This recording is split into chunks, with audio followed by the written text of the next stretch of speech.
অপ্রত্যাশিত পারিবারিক সংকটের কারণে এইচএসসি পরীক্ষার প্রথম দিনে কেন্দ্রে পৌঁছেও পরীক্ষা দিতে না পারা শিক্ষার্থী আনিসা আরিফা শেষ পর্যন্ত পেয়েছেন পরীক্ষায় বসার সুযোগ। আজ রবিবার অনুষ্ঠিত বাংলা দ্বিতীয় পত্র পরীক্ষার মাধ্যমে তিনি ফের অংশ নিয়েছেন চলমান এইচএসসি পরীক্ষায়। বান্ডেল থাকলে প্রতি সেনমানিতে টাকা বাঁচবে। বিকাশ সেনমানি বান্ডেল কিনে জিতুন প্রতি লেনদেনে।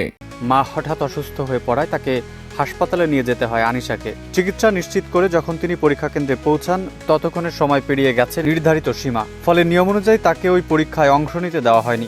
পরবর্তী সময় গণমাধ্যম ও সামাজিক যোগাযোগ মাধ্যমে বিষয়টি আলোচনায় আসলে বিষয়টি নজরে আসে শিক্ষা প্রশাসনের। সংশ্লিষ্ট মন্ত্রণালয়ের পক্ষ থেকে বিষয়টি গুরুত্বের সঙ্গে পর্যালোচনা করা হয়। আনিশাকে পরবর্তীতে পরীক্ষাগুলোতে অংশ নেওয়ার অনুমতি দেওয়া হয়।